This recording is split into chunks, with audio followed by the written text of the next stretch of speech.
വിശക്കണ് വേഗം ഇറങ്ങാന്നേ. ആ അപ്പോഴേ എല്ലാവർക്കും നമസ്കാരം. ഇന്ന് ഞങ്ങൾ രാവിലെ തൊട്ട് രണ്ടുപേരും ഒന്നും കഴിച്ചിട്ടില്ല. അത് വേറെ ഒന്നുമല്ല, ഇന്ന് ഞങ്ങൾക്ക് താങ്ക്സ്ഗിവിങ്ങിൻ്റെ ഡിന്നറാണ്. ഞങ്ങളെല്ലാവരും കൂടി ഒരുമിച്ചെന്ന് പറഞ്ഞു കഴിഞ്ഞാൽ ഞങ്ങളിവിടെ വന്ന കാലം തൊട്ടുള്ള വളരെ ക്ലോസ്ഡ് ഫ്രണ്ട്സ് സർക്കിളുണ്ട്. ഒരു 8-9 ഫാമിലിയാണ്. അപ്പോൾ ഇന്ന് എല്ലാവരും കൂടി ഒരു ഹോള് അവിടെ ബുക്ക് ചെയ്തിട്ട് എല്ലാവരും കൂടി താങ്ക്സ്ഗിവിങ് പാർട്ടി നടത്തുവാണ്. വേറെ ഒന്നുമല്ല, ചെറിയൊരു ടർക്കിയൊക്കെ ഉണ്ടാക്കും, എന്നിട്ട്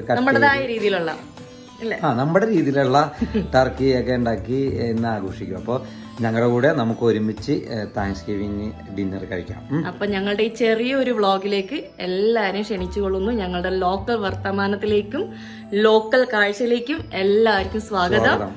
കാണണമെങ്കിൽ കണ്ടോളൂ. അപ്പൊ ചേട്ടനെയും പിള്ളേരെയും വേഗം വണ്ടിയിലേക്ക് ഞാൻ ഉന്തിത്തള്ളി വിട്ട് വണ്ടി സ്റ്റാർട്ട് ചെയ്യാൻ പറഞ്ഞുകൊണ്ട്. ആക്ച്വലി എൻ്റെ ഇടയ്ക്ക് നമ്മൾ സ്റ്റാലപ്പിന് വേണ്ടി ഒരു സർപ്രൈസ് പ്ലാൻ ചെയ്യുന്നുണ്ട്. ചേട്ടൻ്റെ ബർത്ത്ഡേ ആണ് ഈ വരുന്ന ചൊവ്വാഴ്ച. അപ്പോൾ എല്ലാവരും ജോലിയും തിരക്കൊക്കെ ആയി പോകുമല്ലോ. അപ്പോൾ അതുകൊണ്ട് ഒരു സർപ്രൈസായിട്ട് ചെറിയൊരു കേക്ക് മുറിക്കാൻ ഞങ്ങൾ എൻ്റെ അടുത്ത് പ്ലാൻ ചെയ്തിട്ടുണ്ട്. എൻ്റെ ഫ്രണ്ട്സിനെ അത് ഏൽപ്പിച്ചിട്ടുണ്ട്.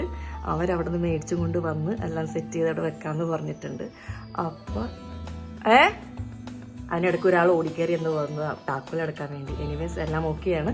അപ്പോൾ സർപ്രൈസ് പൊളിഞ്ഞിട്ടില്ല, നമുക്ക് അവിടെ വെച്ച് കാണാം. 6 മണിക്ക് തുടങ്ങാമെന്നാണ് പ്ലാൻ ചെയ്തത്.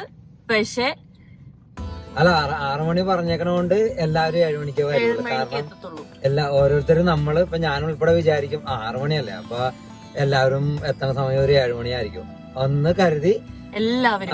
അതുകൊണ്ട് ഇപ്പൊ ഞങ്ങൾ എപ്പോഴും പരിപാടി 7 മണിക്ക് തുടങ്ങണമെന്നുണ്ടെങ്കിൽ 6 മണിക്ക് പറയും. അതുകൊണ്ട് 7 മണിയാകുമ്പോ കൃത്യമായിട്ട് എല്ലാവരും എത്തും. അല്ലെ, എനിക്ക് ഏറ്റവും ഇഷ്ടപ്പെട്ട ദിവസം താങ്ക്സ്ഗിവിംഗ് ദിവസമാണ്. കാരണം നമ്മള് ഇതാ താങ്ക്സ്ഫുൾ ആയിരിക്കണം. നമ്മള് ഗ്രാറ്റിറ്റ്യൂഡോടെ ആയിരിക്കണം. അപ്പൊ ഹാർവെസ്റ്റിംഗ് അപ്പൊ താങ്ക്സ്ഗിവിങ്ങിനെ കുറിച്ച് 2 വാക്ക് പറയാവേ. അമ്മയിലെ പറയോടാ. ഫോൺ എടുത്ത് പറഞ്ഞു. Thanksgiving is basically like the season of like gratitude and like harvesting season in Canada. Yeah, that's about it. അടിപൊളിയായിട്ട് പറഞ്ഞേ.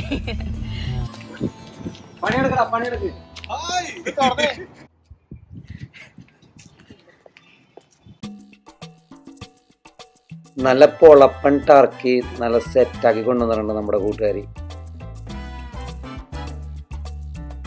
ടർക്കി കട്ട് ചെയ്തുകൊണ്ട് പാർട്ടി തുടങ്ങാൻ എക്സൈറ്റഡ് ആയിട്ട് ഇരിക്കണേ എല്ലാവരും.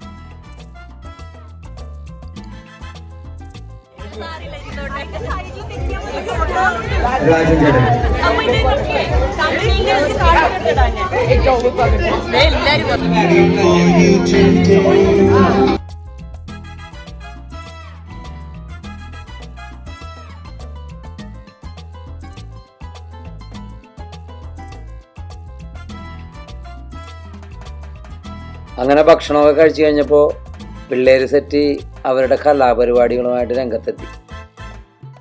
എൻ്റെ ബർത്ത്ഡേക്ക് സ്മിത രഹസ്യമായിട്ടൊരു കേക്ക് അറേഞ്ച് ചെയ്തിട്ടുണ്ടായിരുന്നു.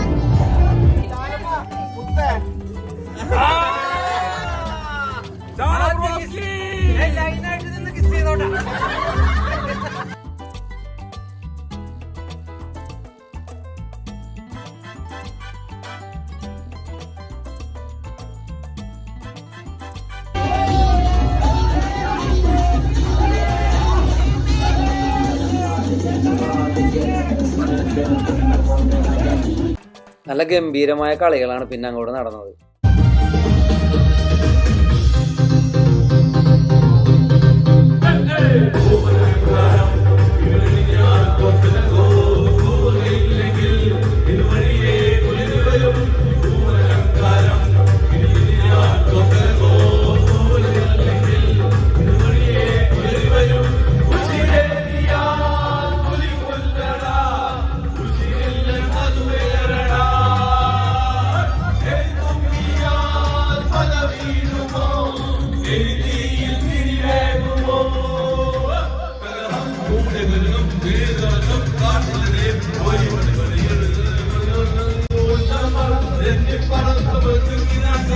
പരിപാടി കഴിഞ്ഞു, ക്ലീനിങ് കഴിഞ്ഞു. ദൈവത്തിന് നന്ദി. ഈ വീഡിയോ കാണുന്ന നിങ്ങൾക്കും നന്ദി. ഒന്ന് സബ്സ്ക്രൈബ് ചെയ്തേക്കണേ.